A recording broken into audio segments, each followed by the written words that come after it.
Praise the Lord. இந்த கால வேளையில் உங்களோடு கூட கர்த்தரோட வார்த்தையை கொடுக்கிறதுக்கு தேவன் தந்த நல்ல தருணத்திற்காக கர்த்தருக்கு நான் நன்றி செலுத்துகிறோம். மத்தேயு எழுதின சுவிசேஷம் 5ஆம் அதிகாரம் 6ஆம் வசனம் சொல்லுகிறது, நீதியின் மேல் பசிதாகம் உள்ளவர்கள் பாக்கியவான்கள், அவர்கள் திருப்தி அடைவார்கள் என்று சொல்லி வேதம் சொல்லுகிறது. ஆண்டவர் சொல்லுகிறார், நம்ம நீதி மேல பசிதாகமா இருக்கணும்னு சொல்லுகிறார். நம்ம நீதி சொல்லுகிறோமா இல்லை அநீதி சொல்லுகிறோமான்னு சொல்லி நம்மளை யோசித்து பார்க்கணும். ஆண்டவர் நீதி செய்கிறவங்க மேலதான் அவர் பிரியமா இருக்கிற தேவன்.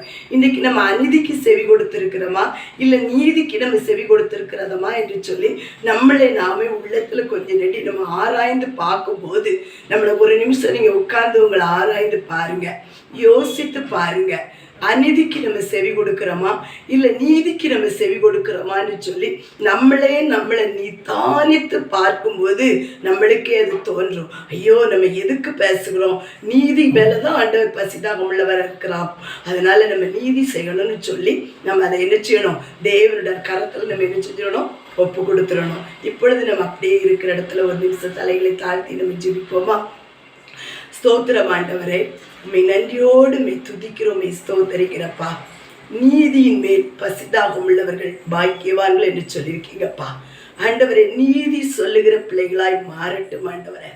அநீதிக்கு விலைக்கு பாதுகாக்கிற பிள்ளைகளாய் மாற்றி ஆண்டவரே, நீதி செய்கிற பிள்ளைகளாய் மாறட்டும் ஆண்டவரே.